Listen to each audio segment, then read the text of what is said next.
خاصائے خاصان رسول وقت دعا ہے خاصائے خاصان رسول وقت دعا ہے امت پہ تیری آ کے تیری عجب وقت پڑا ہے۔ الحمدللہ رب العالمین الصلاۃ والسلام علی سید الانبیاء والمرسلین اما بعد فاعوذ باللہ من الشیطان الرجیم بسم اللہ الرحمن الرحیم الصلاۃ والسلام علیک یا رسول اللہ وعلی آلک واصحابک یا حبیب اللہ الصلاۃ والسلام علیک یا نبی اللہ وعلی آلک واصحابک یا نور اللہ۔ حضور نبی کریم رؤوف الرحیم صلی اللہ تعالی علیہ وآلہ وسلم کی مبارک ذات پر درود و سلام پڑھنے کی بڑی برکتیں ہیں۔ نبی کریم رؤوف الرحیم صلی اللہ تعالی علیہ وآلہ وسلم نے ارشاد فرمایا کہ جو شخص مجھ پر 1000 مرتبہ درود پاک پڑھے گا حرم اللہ شعرہ وجسدہ علی النار، تو اللہ تعالی اس کے جسم کو بھی اور اس کے بالوں کو بھی جہنم کی آگ پر حرام فرما دے گا۔ صلو علی الحبیب صلی اللہ تعالی علی محمد صلی اللہ علیہ وسلم صلاۃ و سلام علیک یا سید یا رسول اللہ۔ اللہ تبارک و تعالی ہم سب کو حضور نبی کریم صلی اللہ علیہ وسلم پر زیادہ سے زیادہ درود پاک پڑھنے کی توفیق عطا فرمائے۔ آفتیں ٹل جاتی ہیں درود پاک پڑھنے سے، مصیبتیں جو ہے وہ حل ہو جاتی ہیں نبی کریم صلی اللہ علیہ وسلم کی ذات پہ درود پاک پڑھنے سے، اور مشکلیں آسان ہو جاتی ہیں نبی کریم صلی اللہ علیہ وسلم کی مبارک ذات پر درود پاک پڑھنے کی برکت سے۔ صلو علی الحبیب صلی اللہ تعالی علی محمد صلی اللہ علیہ وسلم صلاۃ و سلام علیک یا سید یا رسول اللہ۔ نگران شورا حضرت مولانا قبلہ حاجی محمد عمران اتاری دامت برکاتہم القدسیہ کا پروگرام غفلت آپ جو ہے وہ دیکھنے کی سعادت حاصل کر رہے ہیں۔ بعض اوقات کچھ اس طرح کے آدمی جو ہے نادانی کے اندر کام کر لیتا ہے کہ وہ پھر زندگی کا روگ بن جاتے ہیں۔ وہ کسی نے ایک حکایت بیان کی، دیکھا کہ ایک نہر ہے، اس کے اندر ایک بڑا خوبصورت سا ایک اچھے کلر کا اسے لگا کہ جیسے کوئی کمبل جو ہے یہ تیرتا ہوا جا رہا ہے۔ تو ساتھ بندہ کھڑا تھا، اس نے کہا یار کیا خوبصورت کمبل لگ رہا ہے اور یہ ندی میں تیرتا ہوا جا رہا ہے، تو اس کو قابو کرتے ہیں۔ چنانچہ اس نے جو ہے وہ چھلانگ لگائی اس کو پکڑنے کے لیے۔ اب جب اس نے چھلانگ لگائی، اس نے چاہا کہ وہ اسے پکڑے، لیکن اس سے پہلے کہ وہ اسے پکڑتا اس نے اسے جکڑ لیا۔ اب جو بندہ باہر کھڑا تھا تو اس نے کہا کہ بھئی باہر کیوں نہیں آ رہے؟ تو اس نے کہا کہ میں تو کمبل کو چھوڑتا ہوں لیکن کمبل مجھے نہیں چھوڑتا۔ وہ کیا تھا؟ وہ ایک ریچھ تھا جو پانی میں تیرتا ہوا جا رہا تھا، تو اس نے اس کے اوپر چھلانگ لگائی نادانی میں اور اس کو پکڑ لیا تھا۔ یہ تو چھڑانا چاہ رہا لیکن وہ پھر اس کو چھوڑ نہیں رہا۔ تو اس طرح بھی کبھی انسان کی زندگی میں ہو جاتا ہے۔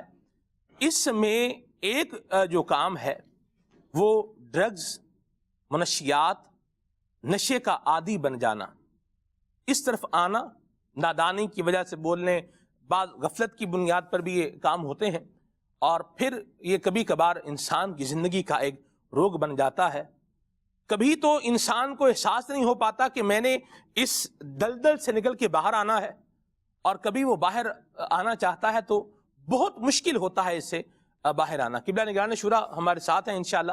نگران شورا سے ہم اس عنوان پر جو ہے وہ بات کریں گے، اس کے اسباب کیا ہیں، ریزنز کیا ہیں، کس طریقے سے اس سے بچا جو ہے وہ جا سکتا ہے، بندہ کیا اسباب اختیار کرے کہ ان چیزوں کی طرف جائے ہی نہ۔ اچھا اللہ الحمدللہ رب العالمین والصلاة والسلام علی سید المرسلین۔ اللہ پاک سے دعا ہے کہ جو اس میں مبتلا ہیں اللہ انہیں نکلنا نصیب فرمائے، آمین۔ اور جو بچے ہوئے ہیں اللہ انہیں بچہ رہنا نصیب فرمائے کہ یہ بچے ہی رہیں۔ آمین۔ ہے تو بڑی ہی آج کا جو موضوع ہے یہ بڑا ہی یوں سمجھے دل دکھانے والا اللہ اور پریشان کن موضوع ہے۔ اگر کوئی ایسی فیملیز ہمارے ساتھ بیٹھی ہوئی ہوں گی کہ جن کی گھر میں یا آس پاس میں ایسے لوگ مبتلا ہوں گے، تو وہ ہمارے پروگرام کی حساسیت کو زیادہ سمجھیں گے۔ تاہم ہمارے پاس ایک رپورٹ ہے، اس رپورٹ کو دیکھ کر شاید اندازہ ہو جانا چاہیے کہ یہ اس وقت جو پرابلم ہے یہ کتنا بڑا یونیورسل ایشو ہے اور دنیا میں یہ کتنی بڑی پریشانی کا باعث بنا ہوا ہے. آئیے رپورٹ دیکھتے ہیں. نشہ ایک معاشرتی ناسور ہے جو خصوصاً نوجوانوں کو متاثر کر رہا ہے. جہاں اس سے اخلاقی برائیاں پیدا ہوتی ہیں وہیں اس سے جسمانی بیماریاں پیدا ہوتی ہیں. نشے کرنے والے کو اپنی بنیادی ضروریات سے زیادہ نشہ اہم محسوس ہوتا ہے، مثلاً کھانے پینے سے، نہانے دھونے سے. یہ اب ایک عالمی مسئلہ بنتا جا رہا ہے. دنیا کے قریب ہر کونے میں ہمیں نشے سے متاثر افراد مل جائیں گے. نشہ ایک وقتی سرور دیتا ہے جس سے انسان دنیا اور ما فیہا سے بے خبر ہو جاتا ہے. نشے کی مقدار آہستہ آہستہ بڑھتی جاتی ہے اور نشہ آور شخص کی مالی حالت پر بوجھ بڑھتا چلا جاتا ہے، جس کے بعد وہ چوری کرتا ہے، بھیک مانگتا ہے. نشہ کرنے والا اپنے حلیے سے اور اپنی شکل سے الگ ہی پہچانا جاتا ہے. اس کو صاف صفائی کا خیال نہیں رہتا. اکثر نشہ آور افراد گٹر، گندے نالوں میں پڑے ملتے ہیں. جس طرح دنیا ترقی کر رہی ہے اسی لحاظ سے نت نئے نشے دنیا میں متعارف ہو رہے ہیں جو کئی گنا خطرناک ہیں، جیسے میتھ اور کرسٹل وغیرہ. دنیا میں اس وقت تک 27 کروڑ کے قریب افراد ڈرگ لیتے ہیں. 2009 سے 2018 تک ان میں 30% کا اضافہ ہوا ہے. اقوام متحدہ کے مطابق پاکستان میں 70 لاکھ لوگ غیر قانونی ڈرگ استعمال کرتے ہیں. دنیا میں 2019 کی رپورٹ کے مطابق دنیا میں قریب 360 ارب ڈالر کی غیر قانونی مختلف نشہ آور اشیاء فروخت ہوتی ہیں. نشے کی لعنت پاکستان میں بڑھتی جا رہی ہے، خصوصاً ہمارے تعلیمی ادارے اس کا سب سے بڑا شکار ہیں. پاکستان میں اب انٹرنیشنل سطح پر استعمال ہونے والی ڈرگ بآسانی دستیاب ہیں، جس کے سب سے بڑے خریدار ہمارے نوجوان ہیں. پاکستان میں ہر سال ایک اندازے کے مطابق 40,000 افراد نشہ استعمال کرنا شروع کرتے ہیں. بدقسمتی سے ان میں اکثریت 24 سال کی عمر سے کم ہوتی ہے. پاکستان کے کالج اور یونیورسٹی کے طالب علموں میں اس کی بڑی تعداد ہے اور ہر 10 میں سے ایک طالب علم نشہ کرتا ہے. ہائی اسکول کے تعلیمی اداروں میں یہ تعداد اس سے بھی زیادہ ہے، جہاں قریب 50% طالب علم نشہ کرتے ہیں. نشہ چھوڑ کر واپس اس کی طرف لوٹ جانا ریلیپس کہلاتا ہے. علاج کے بعد 40 سے 60% افراد واپس نشے کی طرف لوٹ جاتے ہیں. اللہ اللہ اللہ. ناظرین، آپ نے رپورٹ کے اندر یہ بات دیکھ لی ہوگی کہ دنیا میں اس وقت کتنا بڑا حصہ اس نشے کا عادی ہے. اب چونکہ یہ فری تو ملتا نہیں ہے، اس کے پیچھے پورا ایک بزنس ہے، اس کے پیچھے پوری ایک مافیا ہے، اس کے پیچھے پورا ایک ریکٹ ہے جو کہ لوگوں کو اس کا عادی بناتا ہے. یعنی یہ وہ لوگ ہیں کہ نشہ کا کاروبار کرنے والے لوگوں کو میں یوں کہتا ہوں کہ انہوں نے کسی کے گھر کو جلا کر اپنے گھر میں روشنی کرنے کو اپنی عادت بنا لیا ہے کہ جب تک کسی کا گھر جلے گا نہیں میرے گھر میں روشنی ہوگی نہیں، جب تک کسی کا چولہا بجھے گا نہیں میرے گھر کا چولہا جلے گا نہیں.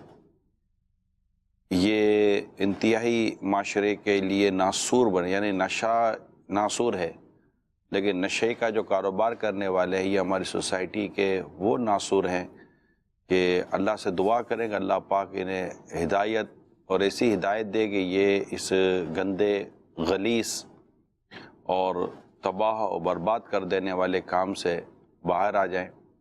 اور یہ بھی دعا کریں ہم کہ اللہ پاک میرے ان ادارے والوں کو جو کہ بددیانتی کرتے ہیں، جو بددیانتی کرتے ہیں میں ان کے لیے کہہ رہا ہوں، جو بددیانتی کرتے ہیں، جو ان کی سرپرستی کرتے ہیں، جو ان کا ساتھ دیتے ہیں، جو ان پر ہاتھ رکھتے ہیں، جو ان سے ان کی اس غلیظ قسم کی اور اس طرح کی مطلب کہ آمدنی میں حصہ لے لیتے ہیں اور میرے پورے معاشرے کو اسپیشلی میرے نوجوانوں کو گویا کہ یہ تباہ و برباد کرنے میں اپنا حصہ ملاتے ہیں.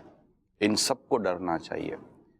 میں ابتدائی ان سے کرنا چاہتا ہوں کیونکہ ان کی اگر یہ سپلائی بند ہو جائے نا تو بہت سارا کام رک سکتا ہے. میں نے اس کے سد باب کا پڑھا تھا کہ یہ کیسے روکا جا سکتا ہے، کیونکہ اصل تو پروگرام یہی ہوتا ہے کہ ان کو روکا جائے، یہ نکل جائیں. تو ایک چیز جب ملنا دشوار ہو جاتی ہے نا تو پھر اس کی طرف جانا بھی دشوار ہو جاتا ہے. آپ آئٹمز کو مہنگا کر دیتے تاکہ لوگوں کی قوت خرید سے باہر چلا جائے تاکہ لوگ اس چیز سے بچ سکیں. اب جب یہ چیز پہلے مفت عادی بنانا پھر سستا کرنا. یعنی میں نے ایک ایسی فیملی کا واقعہ پڑھا تھا کہ جس میں نوجوان نشے کا عادی ہوا. میں بہت شارٹ کر رہا ہوں کیونکہ یہ پورا واقعہ تڑپا دینے والا تھا، کافی سینسر کر کے یہ واقعہ بیان کروں گا. کہ نوجوان نشے کا عادی تھا، اس کی بہن نے اس کی اس عادت کو پکڑ لیا اور کہا کہ میں تمہارے گھر میں شکایت کروں گی. اس نے اپنی بہن کو نشے کا عادی بنا دیا، اور جب بہن نشے کی عادی بن گئی تو اب وہ نوجوان جو تھا وہ نشے سے باہر آ گیا. اب بہن ہو گئی عادی. اب بہن کو پتہ چل گیا کہ نشہ ملتا کہاں سے ہے.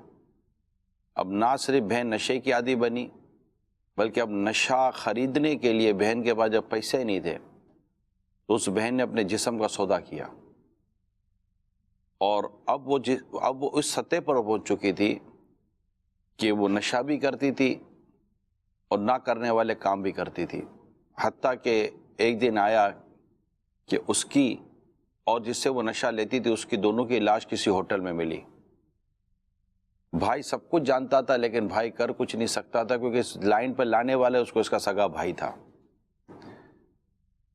اسی برباد ہو گئی، وہ پورا خاندان برباد ہوا. کیسے آگے پوری سٹوری ہے اس کی.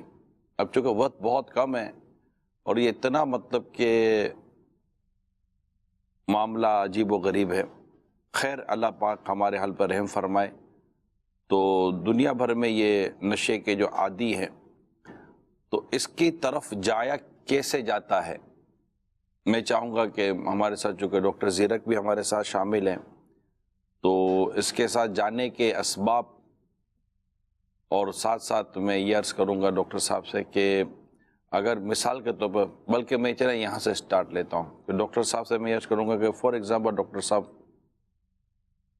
بیہائنڈ کیمرہ اسکرین پر کوئی ایسا نوجوان یا کوئی ایسا شخص ہے جو نشے کا عادی ہے، وہ آج آپ کا پروگرام دیکھ رہا ہے اور آپ کے پاس چند منٹ ہیں اس کی مینٹلی کاؤنسلنگ کرنے کا کہ وہ اس سے نکل آئے، تو آپ اسے کیا سمجھائیں گے؟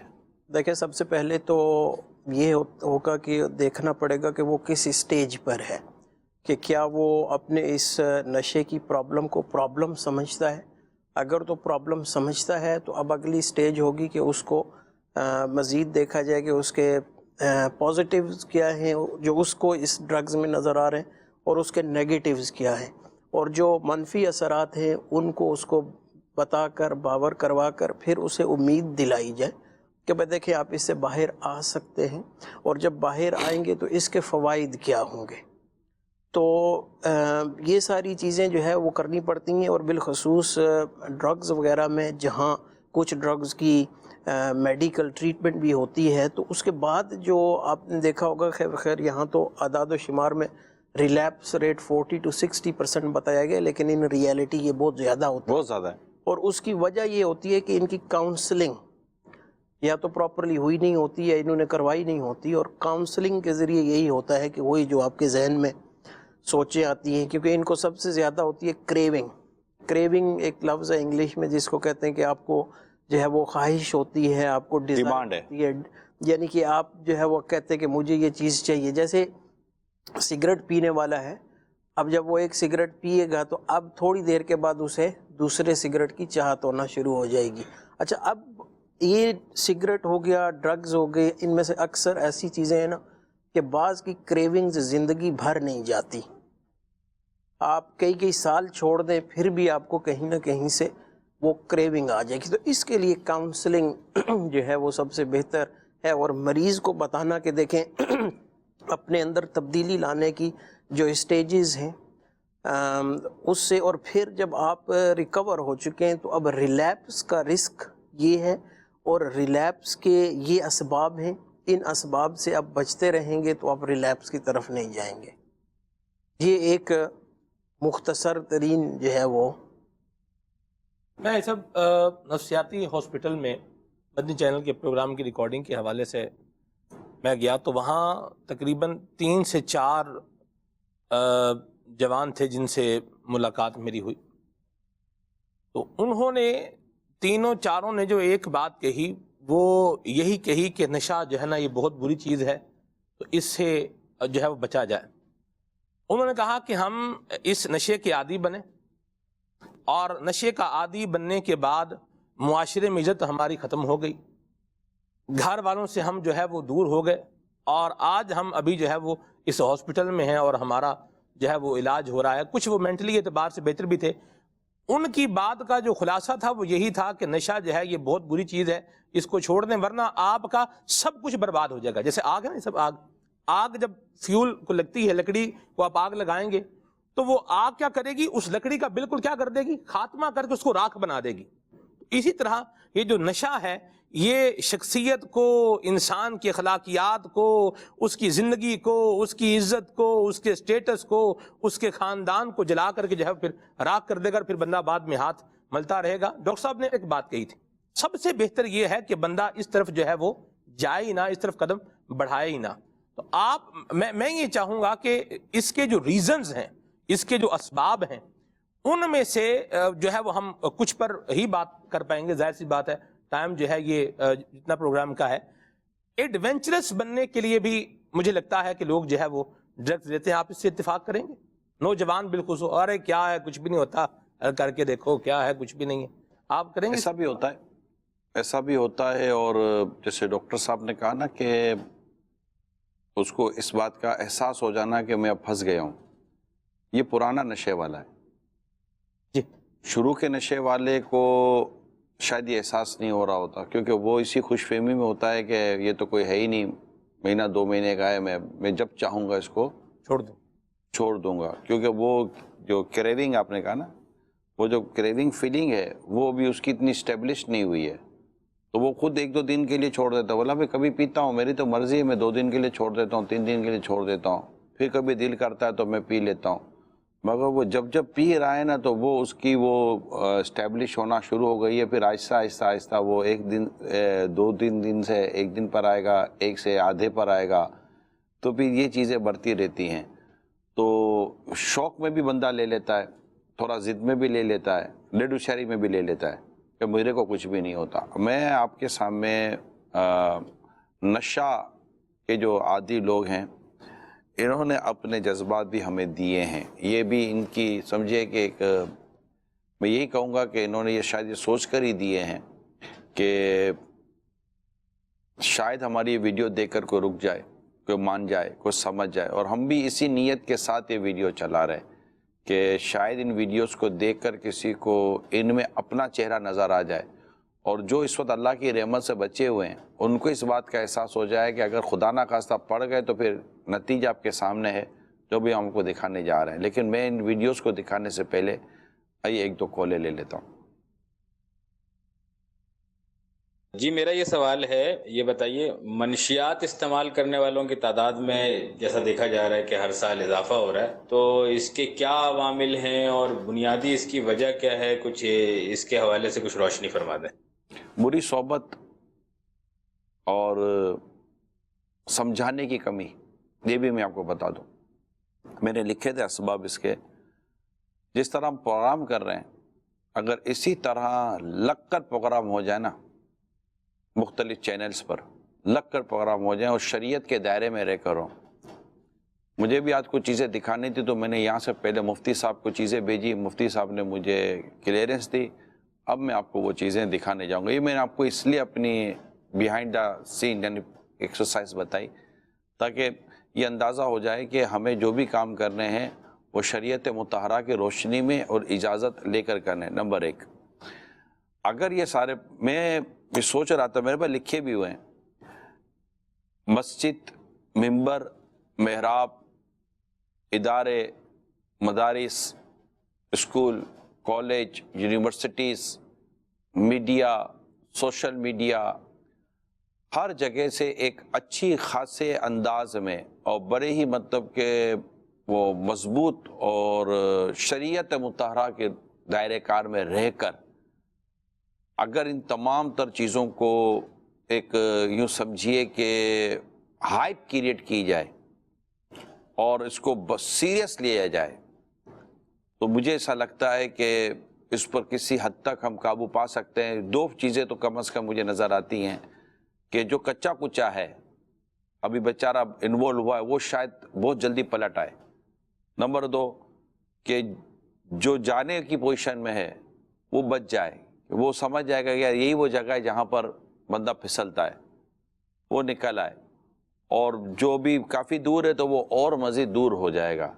نقصان کا کوئی پہلو نہیں ہے، فائدہ ہے، کیونکہ یہ اس میں زیادہ تر جو انوالو ہیں وہ نوجوان ہیں، اور جب بچیاں انوالو ہوتی ہیں تو بعض اللہ ثم معاذ اللہ ان کے جسموں کے سودے اس نشے کی عادت کی وجہ سے ہو جاتے ہیں، کیونکہ ان کے پاس پیسے نہیں ہوتے، پھر وہ جو نہ کرنے والے کام ان کو کرنے پڑتے ہیں۔ اسی طرح لڑکے بھی بلیک میل ہو رہے ہوتے ہیں، لڑکیاں بھی بلیک میل ہو رہی ہوتی ہیں۔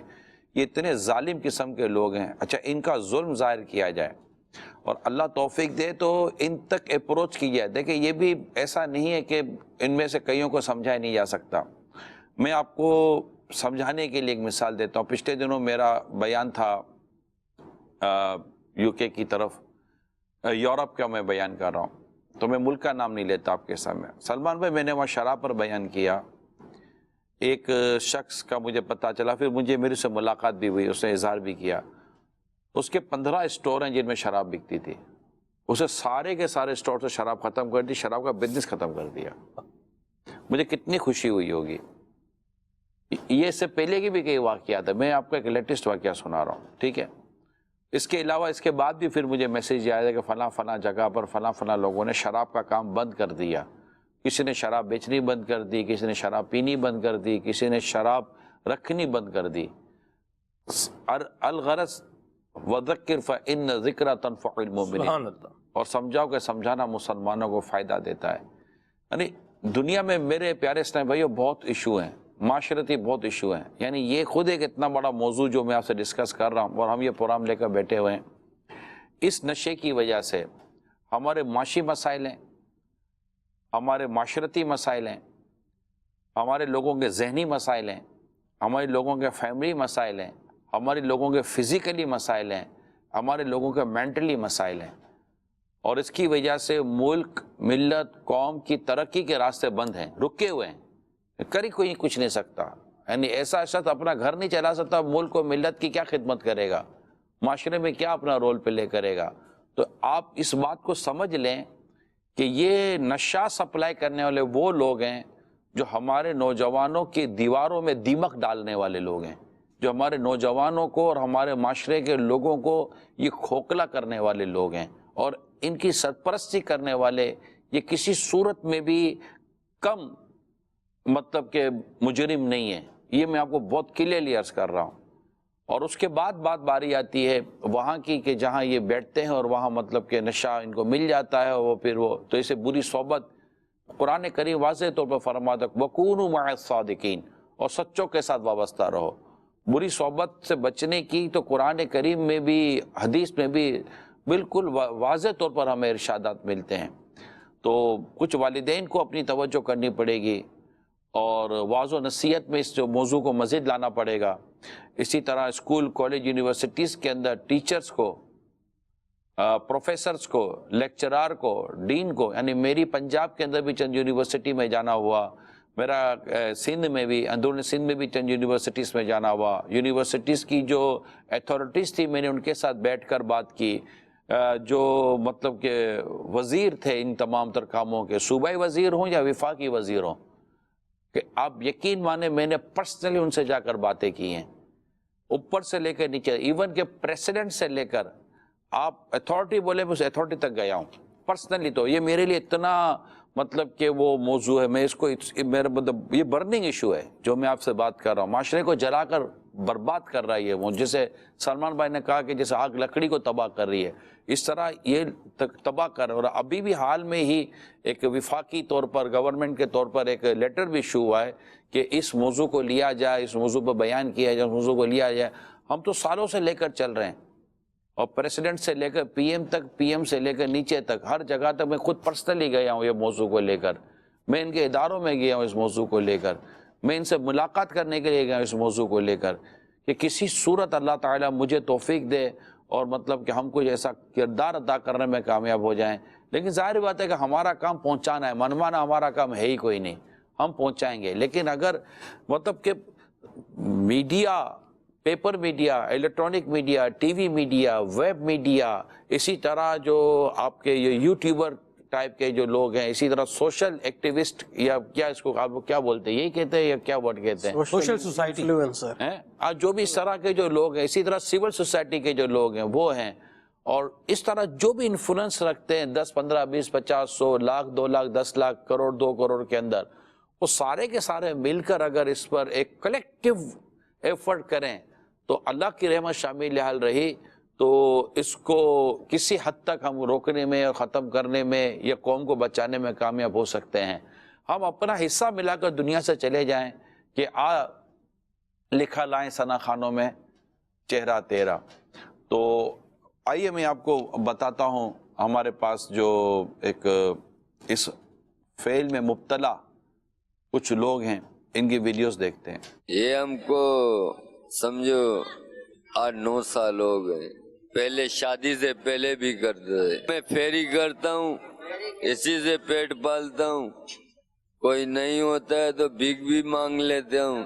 2 بیٹے ہیں، ایک بچی گزار گئی، یاد آتے ہیں مگر کوئی ہے کچھ نہیں تو کیا جا کے کریں گے۔ چل نہیں سکتا ہوں، جسم کام نہیں کرتا ہے، یہ جوڑ میرے سمجھو میرا ساتھ نہیں دیتے، جسم میرا ساتھ نہیں دیتا ہے۔ میں چاہتا ہوں روز نشہ چھوڑ دوں تو اچھی بات ہے۔ میرے بال بچے دار ہوں، میں چھڑا نہیں ہوں، ان کی یاد بہت آتی ہے۔ میں یہ زندگی سے خوش نہیں ہوں، میری اصلی زندگی وہ ہے بال بچے دار۔ بس اللہ سے یہی چاہتے ہیں کہ اس نشے سے جان چھوٹ جائے۔ نشے کی وجہ سے میں شادی نہیں کر پایا اور اس وقت بیچلر ہوں۔ مجھے تقریباً اس نشے کے اندر 22-25 سال ہو گئے۔ شروعات میں اس نشے کے اندر لگنے کی وجوہات یہ تھی کہ گھر والے جو تھے وہ مجھ پہ اندھا اعتماد کرتے تھے، کھلا پیسہ آ رہا تھا میرے پاس، ایسے دوستوں یاروں کے ساتھ اٹھنا بیٹھنا شروع کر دیا کہ جو مجھ سے پہلے اس نشے کے اندر پھنس چکے تھے۔ اس وقت یہ چیز سمجھ نہیں آئی تھی کہ یہ راستہ مجھے ایسے مقام پہ لے جائے گا کہ آج میری فیملی ہے، بھائی ہیں، بہنیں ہیں، وہ سب گھر بار میں رہتے ہیں اور میں فٹ پاتھ پہ رہتا ہوں۔ اس نشے کی وجہ سے میں نے گھر والوں کو اتنا تنگ کر دیا، اتنا ان لوگوں کو مجبور کر دیا کہ آج وہ مجھ سے دور رہتے۔ نشے کا سب سے پہلا تحفہ ہوتا ہے کہ اسے اکیلا پن ملتا ہے، اس کی جو بھی زندگی کے اندر چیزیں ہوتی ہے، عزت ہے، نوکری ہے، لوگ معاشرے کے اندر جو مقام ہے، نشہ یہ سب کچھ اس سے چھین لیتا ہے۔ ہاتھ جوڑ کے التجا کرتا ہوں کہ بھائیوں دعا کرو کہ اللہ پاک میرے جیسے جتنے بھی اس نشے کی دلدل میں پھنسے ہوئے، اللہ پاک ان سب کو اس دلدل سے باہر نکالے۔ یہ ویڈیو دکھانے کا بنیادی مقصد اس کے سوا اور کیا ہو سکتا ہے کہ کیا آپ اس نوبت تک پہنچنا چاہتے ہیں؟ ابھی کئی لوگ اس نوبت تک نہیں ہوں گے مگر نشے کے عادی ہوں گے، مگر آپ کی عادت آہستہ آہستہ کو وہاں تک لے کے جا سکتی ہے، کیونکہ نشے کا عادی ایک وقت آتا ہے نہ روزگار کے قابل رہتا ہے، کیونکہ وہ سویا پڑا رہتا ہے، اس کا جسم نڈھال رہتا ہے، اس کے جسم کو سستی آ جاتی ہے۔ اچھا، انسان کی بہت ہی زبردست اس کا جوہر ہے اور اس کی زبردست اس کا سرمایہ اس کے اخلاق۔ اخلاق انسان کو وہ کچھ دیتا ہے کہ جس کا بیان ایک پورا ایک ٹاپک ہے، اخلاقیات۔ نشہ اس کے اخلاق کو تباہ کر دیتا ہے، اس کے کردار کو تباہ کر دیتا ہے، وہ تمیز ختم کر دیتا ہے ماں بہنوں کی۔ اس میں شراب بھی آ جاتا ہے، نشے میں شراب بھی شامل ہے۔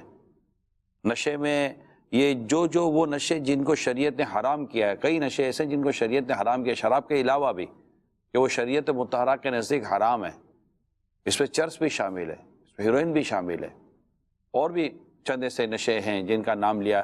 تو یہ مطلب کہ انسان کو تباہ کر رہے ہیں، برباد کر رہے ہیں۔ تو آہستہ آہستہ وہ سست ہو جاتا ہے، کاہل ہو جاتا ہے، کام کاج کے قابل نہیں رہتا، پڑا رہتا ہے، اس کو تنہائی ملتی ہے تو وہ اپنے اس کام کی طرف بڑھ جاتا ہے۔